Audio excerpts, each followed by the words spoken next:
Поранешниот председател на Република Македонија Ѓорге Иванов не знаел дека се подготвува упад во собранието на 27 април 2017 година. Така барем тврдеше тој денеска под заклетва пред кривичниот суд во Скопје, како сведок повикан од страна на обвинетите Миле Јанакиевски и Спиро Ристовски.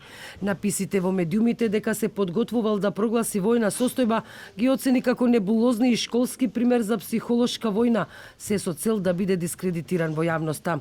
Уставот налага кога во државата се прогласува воена состојба, значи треба да постои непосредна воена опасност за напад на републиката, тоа е првиот услов. Второ, треба да е нападната републиката и треба да и биде објавено војна на републиката. Освен адвокатите на Јанакиевски и Ристовски, прашања за Иванов имаше и одбраната на поранешниот директор на Управата за безбедност и контраразузнавање Владимир Атанасовски.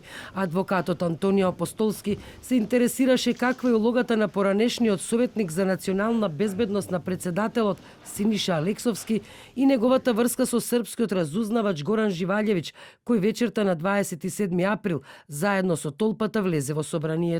Одбраната на поранешниот председател на Управата за безбедност и контраразузнавање ќе се обиде да докаже дека Атанасовски нема никаква врска со организацијата и упадот во собранието на 27 април 2017 година, дека туку тоа било поттикнато од странски разузнавачи.